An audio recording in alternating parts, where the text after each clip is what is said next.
আমি পানির ট্যাঙ্কের দিকে আসতে গিয়ে হঠাৎ আমার চোখ পড়লো ফ্লোরের দিকে। দেখলাম দুজোড়া পা। দেখে আমার মাথায় যেন আকাশ ভেঙে পড়লো। ছি ছি, আমার ননদ রেশমি এত রাতে বাড়িওয়ালার ছেলে রাজুকে ছাদে ডেকে এনে এসব জঘন্য কাজ করছে। মাঝরাতে ছাদে এসে এসব অপকর্ম করতে ওদের বিবেকে একটুও বাঁধলো না। প্রেম করিস ভালো কথা, তাই বলে বিয়ের আগে এসব করতে হবে? এখনকার ছেলেমেয়েরা প্রেমের নামে এসব করে বেড়ায়। আমি শুধুমাত্র ওদের চারটা পা দেখছি, কিন্তু ওদের সামনে যেতে আমার লজ্জা লাগছে। নিশ্চয়ই দুজনের কারো শরীরে কোনো কাপড় চোপড় নেই। এই মুহূর্তে ওদের সামনে গেলে ওরা যতটা না লজ্জা পাবে তার চেয়ে বেশি লজ্জা পাবো আমি। তাই আমি ওদের সামনে না গিয়ে মোবাইল দিয়ে ওদের এই অপকর্ম ভিডিও করতে লাগলাম। দুজনের পা নাচানাচিতে মনে হচ্ছে খুব ভালোই মজা করছে। আমিও নাছর বান্দা। সেদিন রাজুর সাথে রেশমির সম্পর্কের কথা শাশুড়িকে বলার পর শাশুড়ি আমার স্বামী সাদ্দামকে দিয়ে আমাকে মার খাইয়েছে। অথচ পরে কি হলো, যেদিন বাড়িওয়ালার হাতে ধরা পড়েছিল রেশমি, সেদিন বিকালবেলা রেশমি এবং রাজু ছাদে বসে প্রেম করছিল। রাজু বলছিল, রেশমি তুমি তো জানো আমি বাবা মায়ের একমাত্র ছেলে, আশা করি কিছুদিনের মধ্যে বাবা আমাকে বিয়ে করিয়ে দিবে। তোমার মা ভাই কি প্রস্তুত তোমার সাথে আমাকে বিয়ে দিতে? রেশমি বলল, সবেমাত্র প্রেম করা শুরু করেছি, এর মধ্যেই বিয়ে করে ফেললে প্রেমের মজাটা আর পাবো কোথায়? রেশমির এমন কথায় রাজু কিছুটা অবাক হলো। তাই সে বলল, সারা জীবন দেখেছি প্রেমিকারা বিয়ের কথা বললে প্রেমিকরা এড়িয়ে যায়, আর আমার ক্ষেত্রে হয়েছে উল্টো। আমি যখনই তোমাকে বিয়ের কথা বলি তখনই তুমি নানা ছলচাতুরি করে আমাকে এড়িয়ে যাও। ব্যাপারটা কি বলো তো? রেশমি একটা হাসি দিয়ে বলল, ব্যাপারটা আবার কিছু না, প্রেম করেছি বলেই যে এখন বিয়ে করতে হবে এটার কোনো মানে হয় না। তার উপরে আমার বয়স এখনো কম, এত তাড়াতাড়ি আমার মা ভাই আমাকে বিয়ে দিবে বলে মনে হয় না। বিয়ে এত তাড়াতাড়ি না হোক, কিন্তু দুই পরিবারের সম্মতি নিয়ে আকপত কাবিন তো করে রাখতে পারি। এমন সময় বাড়িওয়ালা মমিন সাহেব মানে রাজুর বাবা গোসল করে ছাদের লুঙ্গি শুকাতে দিতে এসে দেখলো একটা ছেলে এবং একটা মেয়ে ছাদে বসে প্রেম করছে। বাড়িওয়ালা মমিন সাহেবের মাথাটা গরম হয়ে গেল, কারণ উনি এই বিল্ডিং এর যতগুলো ভাড়াটিয়া দিয়েছেন সবাইকে বলেছেন মেয়ে মানুষ ছাদে গেলেও যেন কোনো পুরুষ মানুষ ছাদে না ওঠে। ওনার সেই বিধিনিষেধ থাকা সত্ত্বেও একটা ছেলে এবং একটা মেয়ে ছাদে বসে প্রেম করছে, তাই উনি ওদের সামনের দিকে এগিয়ে গেল। তখনও রাজু এবং রেশমি সামনের দিকে তাকিয়ে একজন আর একজনের সাথে কথা বলছে। এমন সময় বাড়িওয়ালা মমিন সাহেব ওদের পেছনে এসে বলল, এই তোমরা কারা, এই ছাদে বসে কি করছো? বলার সাথে সাথে রেশমি এবং রাজু চমকে উঠে দাঁড়িয়ে গেল। নিজের ছেলের সাথে ভাড়াটিয়ার মেয়েকে দেখে মমিন সাহেবের মাথাটা আরো বেশি গরম হয়ে গেল। তাই উনি ধমক দিয়ে বলল, এই মেয়ে, ছাদে এসে আমার ছেলের সাথে প্রেম করতে তোমার সাহস হয় কিভাবে? রেশমিও কম যায় না, সেও মুখের উপর বলে দিল, এ কি বলছেন আঙ্কেল? আপনার ছেলে আমাকে রুম থেকে ছাদে ডেকে নিয়ে এসেছে, তার কোনো অপরাধ নেই, আপনি উল্টো আমাকে ধমকাচ্ছেন। রেশমি যখন এমন কথা বলল তখন রাজু বাবার ভয়ে মাথা নিচু করে দৌড়ে পালিয়ে গেল। রাজুকে পালিয়ে যেতে দেখে মমিন সাহেব আবার বলল, আমার সহজ সরল ছেলের কোনো দোষ নেই, নিশ্চয়ই তুমি বাড়িওয়ালার ছেলে হিসাবে আমার রাজুর টাকা পয়সা দেখে ওকে ফুসলিয়ে ফাসলিয়ে ওর সাথে প্রেম করছো। আর এ কাজে নিশ্চয়ই তোমার মায়েরও সহযোগিতা আছে, কারণ সে যদি আমার বেআইন হতে পারে তাহলে বাড়ি ভাড়া দিতে হবে না। এটা যদি তোমরা মা মেয়ে ভেবে থাকো তাহলে তোমাদের সেই স্বপ্ন স্বপ্নই থেকে যাবে, কোনো দিন পূরণ হবে না। হ্যালো চাচা, আপনি ভুল করছেন, আমি আপনার বাড়ি কিংবা আপনার ছেলের লোভে আপনার ছেলের সাথে প্রেম করছি না। আপনার ছেলেই আমার মতো সুন্দরী মেয়ে দেখে মাথা ঠিক রাখতে না পেরে আমাকে ডিস্টার্ব করছে।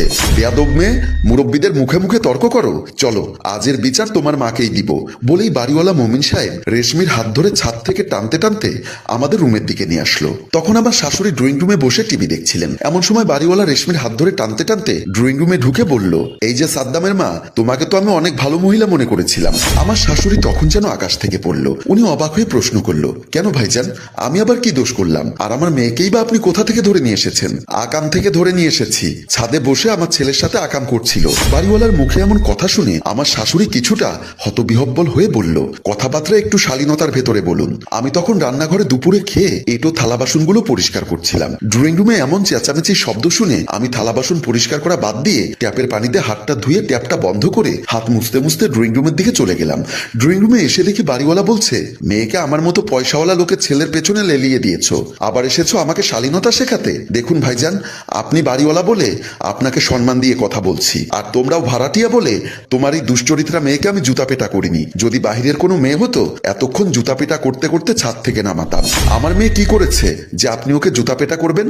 এতক্ষণ বলছি কি, তুমি যেটা শিখিয়ে দিয়েছো আমার ছেলের সাথে প্রেম করতে, ওরা ছাদে বসে সেটাই করছে। ছি ভাইজান, আমি কেন আমার মেয়েকে আপনার ছেলের সাথে প্রেম করতে শিখিয়ে দিব? ওই যে আমি বাড়িওয়ালা আর তোমরা ভাড়াটিয়া, আমার একমাত্র ছেলের সাথে যদি তোমার মেয়েকে বিয়ে দিতে পারো তাহলে তোমরা এ বাসায় ফ্রি ফ্রি থাকতে পারবে। নিশ্চয়ই সে দিবা স্বপ্ন দেখে তুমি তোমার মেয়েকে আমার ছেলের পেছনে লেলিয়ে দিয়েছো।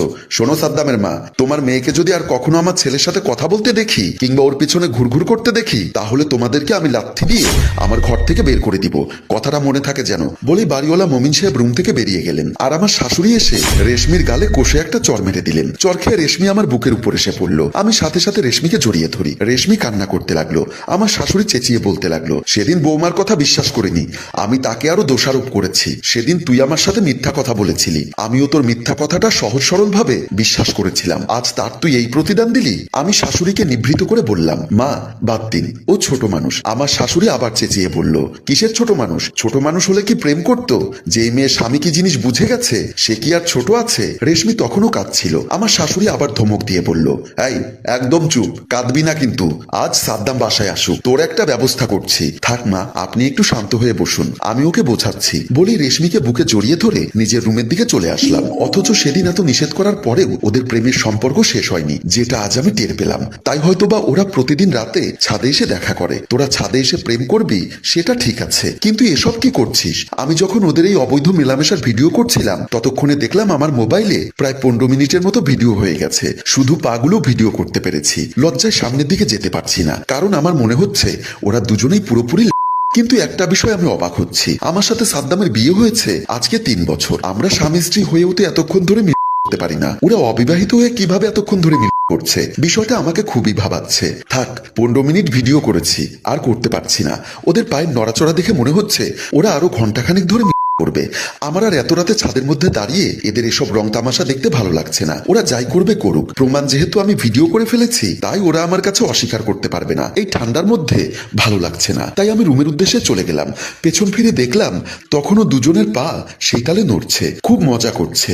যাই, রুমে চলে যাই। রুমে এসে ড্রয়িং রুমের সোফার উপর বসলাম। এই মুহূর্তে আমার কি করা উচিত সেটা নিয়ে খুব টেনশনে আছি। একে তো আমার ননদ অবিবাহিত, এই মুহূর্তে ওদের এমন মেলামেশার ফলে যদি কোনো একটা দুর্ঘটনা ঘটে যায় তাহলে তো মান সম্মান আমারও যাবে। সবাই বলবে প্রিয়ার ননদ অবিবাহিত অবস্থায় বাচ্চার মা হয়ে গেছে। সম্মান কি শুধু আমার শাশুড়ির একার যাবে? শ্বশুর বাড়ির সম্মান মানে তো আমারও সম্মান। আমি কিন্তু ড্রয়িং রুমে বসে আছি, কখন রেশমি ছাদ থেকে নামবে সেই অপেক্ষায়। আমি থাকা অবস্থায় 15 মিনিট ভিডিও করেছি, ছাদ থেকে নেমে এসেছি তাও প্রায় আধা ঘন্টা হতে চললো। এখনো কি ওদের এই রঙ্গলীলা শেষ হয়নি? ছেলেটা এতক্ষণ ধরে পারছে কিভাবে? মনে হচ্ছে অনেক শক্তিশালী পুরুষ হবে। এজন্যই তো মনে হয় আমার ননদ ওর প্রতি বেশি আকৃষ্ট, কারণ আমি শুনেছি যে ছেলে ওসব বিষয়ে বেশি শক্তিশালী মেয়েরা নাকি তার প্রতি বেশি আকৃষ্ট হয়। আমিও তো এমন একটা স্বামী চেয়েছিলাম, কিন্তু আমার কপালে জুটেছে আবলা মার্কা পাবলিক, যে আমি যা চাই আমার মতো করে সময় দেয় না। আমি যখন মাঝরাতে ড্রয়িং রুমে বসে কথাগুলো ভাবছিলাম এমন সময় সিঁড়ি বেয়ে মানুষ উপরের দিকে ওঠার শব্দ শুনতে পেলাম। তাই আমি সোফা থেকে তাড়াতাড়ি উঠে সদর দরজা খুলে বিষয়টা কি দেখার জন্য গেলাম।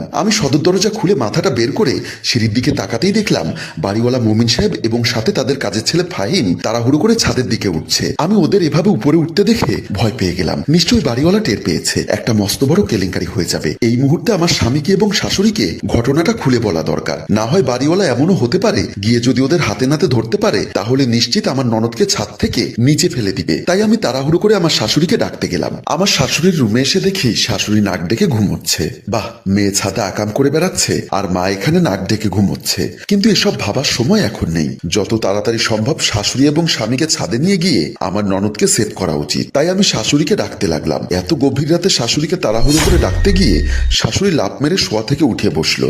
ভয় পেয়ে বুকে থুথু ছেটাতে ছেটাতে বলল, কি হয়েছে সাদ্দামের বউ, এত রাতে এভাবে ডাকছো কেন? আমি শাশুড়িকে সমস্ত ঘটনা খুলে বলতে লাগলাম। আমার মুখে সব কথা শুনে আমার শাশুড়ি ভয় পেয়ে গেল। আবার এও বললাম বাড়িওয়ালা এবং তাদের কাজের ছেলে ফাহিম এই মুহূর্তে ছাদের দিকে যাচ্ছে। ওরা যদি ছাদে গিয়ে রেশমি এবং রাজুকে হাতে নাতে ধরতে পারে তাহলে নিশ্চয়ই একটা কেলেঙ্কারি হয়ে যাবে। সে কথাও শাশুড়িকে খুলে বলতে লাগলাম। আমার সব কথা শোনার পর শাশুড়ি বলল, তাড়াতাড়ি সাদ্দামকে ডাকো, এই মেয়ে আমার মান সম্মান সব ডুবাবে। বলেই শাশুড়ি এবং আমি তাড়াহুড়ো করে সাদ্দামকে ডাকার জন্য গেলাম। রুমে ঢুকতেই দেখি সাদ্দাম আগে থেকে শোয়া থেকে উঠে বসে আছে। আমাকে আর শাশুড়ি মাকে রুমে ঢুকতে দেখে বলল, এতক্ষণ ধরে কোথায় গিয়েছিলে? আমি তার কথা জবাব দেওয়ার আগে আমার শাশুড়ি মা তাকে এসব কথা খুলে বলতে লাগলো। নিজের বোনের এমন অপকর্মের কথা শুনে কোনো ভাইয়ের মাথা ঠিক থাকে না। সাদ্দামও নিজের বোনের এমন অপকর্মের কথা মায়ের মুখে শুনে হতবাক হয়ে গেল। রাগে ঘৃণায় সেও মাকে যাতা বলতে লাগলো। আমার শাশুড়ি মাও অপরাধীর মতো ছেলের বকা হজম করে যাচ্ছেন, কারণ মেয়ের এমন অধঃপতনের পেছনে তিনিও দায়ী। যতবারই আমি আমার শাশুড়িকে মেয়ের ব্যাপারে সাবধান করেছিলাম ততবারই আমার শাশুড়ি বলেছিল আমি নাকি মিছিয়ে মিছিয়ে ওনার মেয়ের নামে কলঙ্ক রটাচ্ছি। ওদের মা ছেলের এমন অবস্থা দেখে আমি বললাম, সাদ্দাম এখন এসব বিষয়ে কথা বলার সময় নেই। হাজার হোক রেশমি তোমার ছোট বোন, ওকে বাড়িওয়ালার হাত থেকে বাঁচানো এখন আমাদের দায়িত্ব। যা হবে তা পরে দেখা যাবে, এখন তাড়াতাড়ি ছাদে চলো। বলেই আমি শাশুড়ি এবং স্বামীকে নিয়ে ছাদের উদ্দেশ্যে চলে গেলাম। আমরা ছাদে ছাদে এসে দেখি বাড়িওয়ালা মমিন সাহেব কাজের ছেলে ফাহিমকে জড়িয়ে ধরে কাঁদছে। রেশমি ফ্লোরে পড়ে আছে আর তার মাথার পাশে হাত পা ছড়িয়ে বসে আছে বাড়িওয়ালার ছেলে রাজু। আমি, আমার স্বামী এবং শাশুড়ি ওখানে দৌড়ে গেলাম। আমি দৌড়ে গিয়ে রেশমির মাথাটা নিজের কোলে নিলাম। আমার শাশুড়িও আমার পাশে বসতে বসতে বলল, কি হয়েছে আমার রেশমির, কি হয়েছে আমার রেশমির, কি হয়েছে? বাড়িওয়ালা কাঁদতে কাঁদতে বলল, আমার রাজু তোমার মেয়েকে মেরে ফেলেছে। কথাটা শোনা মাত্র আমি, সাদ্দাম এবং আমার শাশুড়ি চমকে উঠলাম। আমরা 1 মিনিটের জন্য বাকরুদ্ধ হয়ে গেলাম। একে অপরের চেহারার দিকে তাকাচ্ছি, কিন্তু কারো মুখে কোনো সারা শব্দ নেই। এ কি শুনলাম আমরা? সাথে সাথে আমার শাশুড়ি হাউমাউ করে চিৎকার করে কাঁদতে লাগলো। পাশাপাশি বাড়িওয়ালা মমিন সাহেবও কাঁদছে। আমার স্বামী সাদ্দাম মোবাইলটা বের করে থানায় ফোন করলো। হ্যালো ওসি সাহেব, এখানে একটা খুন হয়েছে। থানার ওসি সাহেবের রুমে রাজুকে জিজ্ঞাসাবাদ করা হচ্ছে। থানার ওসি সাহেব রাজুকে জিজ্ঞাসা করলো, তুমি রেশমিকে ঠান্ডা মাথায় খুন করলে কেন? রাজু একটা তাচ্ছিল্যের হাসি হেসে বলল, কেন ওকে দুনিয়া থেকে সরিয়ে দিয়েছি শুনবেন? বলো। হ্যালো ভিউয়ার্স, আপনারাও কি সে কথাটি শুনতে চান? তাহলে অবশ্যই কমেন্ট করে লিখে দিন 3য় পর্ব চাই। আমরা আপনাদের বেশি বেশি কমেন্ট, লাইক এবং শেয়ার পেলে অবশ্যই উক্ত গল্পের 3য় পর্ব নিয়ে আগামীকাল হাজির হব। মনে রাখবেন, যে গল্পের কমেন্ট, লাইক, শেয়ার কম হয় আমরা সেই গল্পের পরের পর্ব তৈরি করি না। তাই উক্ত গল্পের 3য় পর্ব দেখতে চাইলে এক্ষুনি গল্পটি শেয়ার করে দিন। ধন্যবাদ।